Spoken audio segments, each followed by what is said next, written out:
Mimi naweza nikasema kwamba ni mtu ambaye ameleta mapinduzi makubwa.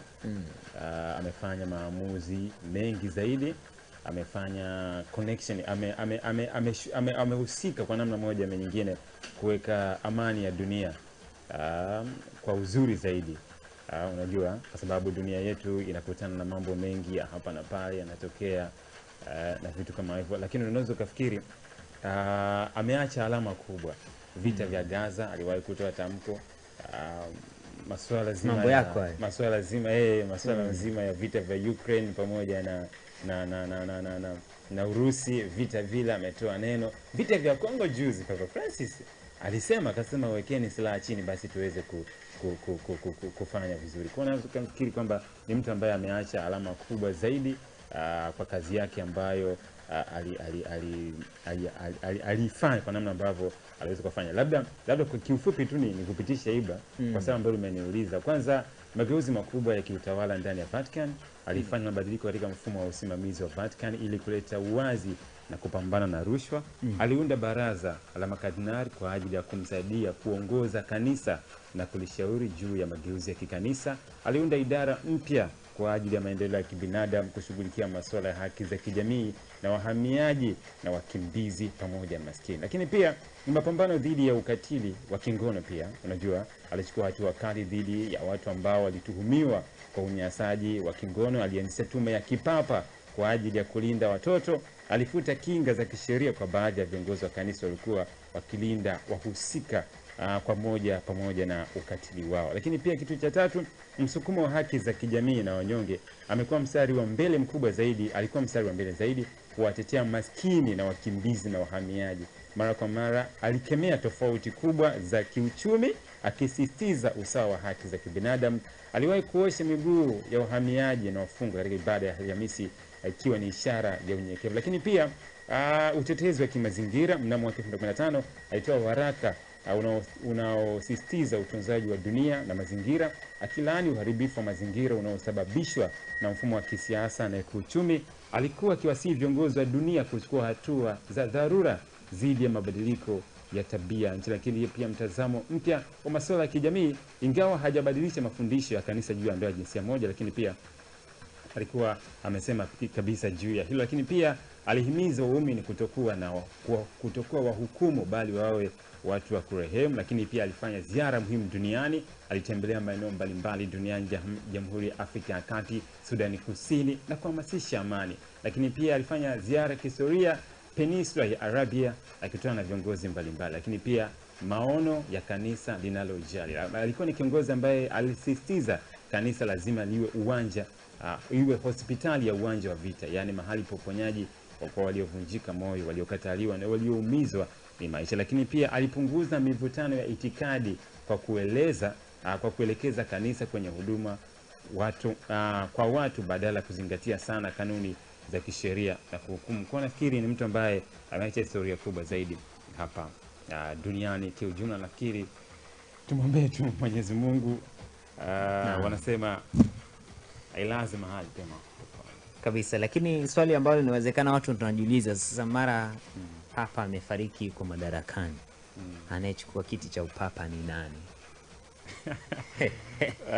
Mambo yanakuwa namna gani? Lakini kwa jinsi ambavyo ilivyo, nimejaribu kupekua nasema ikitokea papa amefariki akiwa bado yuko madarakani, hakuna mtu ambaye anachukua nafasi yake, ila kuna hatua fulani ambazo zinafuata. Moja kati ya hatua hizo ni kiti cha papa kinakuwa wazi kwa muda, kinakuwa wazi akikaliwa na mtu ambao hii hali inaitwa sede vacant, ndio vacant, sede vacant, ndio.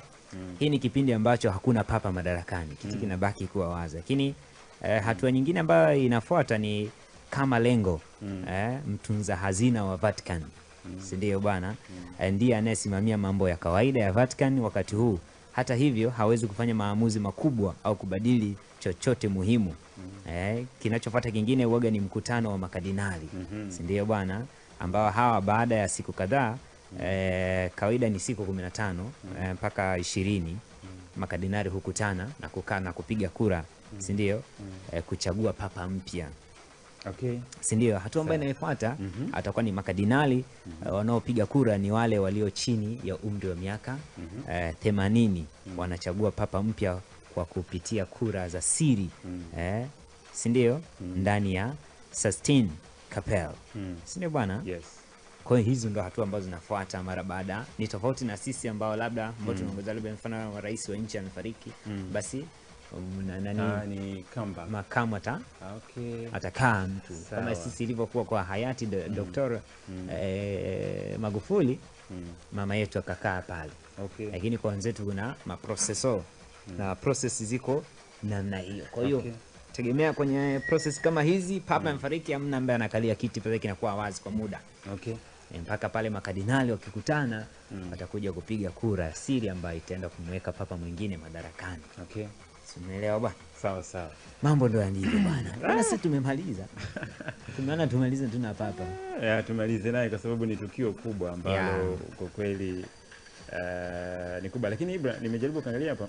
Papa mpya anaweza kuchaguliwa kuanzia siku 15 hadi 20. Ndio nilizosema kifo chake. Wazee ile 15 za kukaa mpaka 20 pale.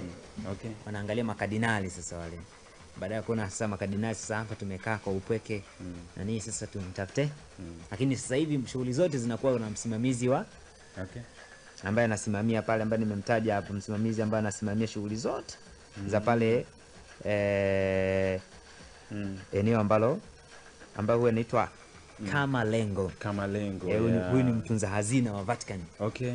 Huyu ndo atakuwa anasimamia vitu vyote pale, lakini haruhusiwi kutoa maamuzi yote makubwa ya kufanya maamuzi. Anahakikisha kwamba Vatican inabaki salama na mambo utaratibu hapa na pale unaendelea. Wakati huo sasa ndo zinasubiriwa siku 15 hadi 20 kwa ajili ya kumchagua papa mwingine ambaye atakuja kukaa pale madarakani. Okay, sawa kabisa. Lakini najiuliza papa anazikwa baada ya ndege. Hapo sasa na nafikiri itachukua muda. Itachukua muda kwa sababu ni msiba mkubwa, kwa hiyo itachukua muda kiasi ili kuweza kufanya hizo process, kwa sababu ni mtu ambaye kwa kweli kuna vitu vingi vya kufanya, taratibu wa kufanya nini na vitu vingi vinahitajika ili uweze kumpumzisha. Lakini kwa vyanzo vyangu vinasema kwa papa huaga anazikwa mara baada ya siku 6 mpaka 9. Okay. Baada ya kufa. Ambao hapo hizo siku kila siku inakuwa na nani zake zimeainishwa hapa, ziko nyingi, lakini sasa nipite nazo kidogo. Anasema siku ya kwanza hadi ya 9 baada ya kifo chake huitwa Novedeles, ambayo ni kipindi cha maombolezo na sala. Mazishi mara nyingi hufanyika siku ya 6 au ya 9, lakini hayawezi kufanyika kabla ya kupita angalau siku 4 baada ya kifo. Mwili huwekwa wazi kwa waumini ile kuangalia Kristo, mnaangaliaga ile mwili, si ndio? Pale na nini kuangalia mwili kwa mara ya mwisho na kuombea pale. Kwa kawaida ndani ya kanisa kuu Katoliki Petro St. Peter Basilika, ili watu watoe heshima zao za mwisho. Ndio kitu ambacho nikwambia. Mazishi hufanyika katika misa maalum, kisha papa huzikwa kwenye makaburi ndani ya kanisa la Mtakatifu Petro au mahali pengine palipoandaliwa. Kwa baada ya siku hizo ziko pale, mwili utatoka pale kwa ajili ya kutoa heshima ya mwisho. Nasemaga hivyo. Watu wanapita pale. Naonaga kwa sisi ambao tumehudhuria misiba mingi toka tumekuwa. Kwa tunajua jinsi process inavyokuwa. Pale watu wanapita na aga, pita na aga. Kwa hiyo wage inafanyika hivyo pia kwa papa akifariki dunia. Ama hakika. Fatamwe. Tumaliza. Nafikiri tumaliza. Huko na chochote cha sisi tumemaliza. Cross dongo ya kipapa papa hii. Naumiza lakini. Sangalali umelia? Hapana. Shamina wewe. Au Shamina analia? Inawezekana. Kikugusa unalia. Ngopsa. Si ndio? Msiba mzito. Ili kuwa mwanafamilia bora wa Global TV, usisahau kusubscribe, like, kushare na kucomment. Baada ya kusubscribe, bonyeza alama ya kengele ili kupata taarifa kwa kila video inayopanda Global TV Online.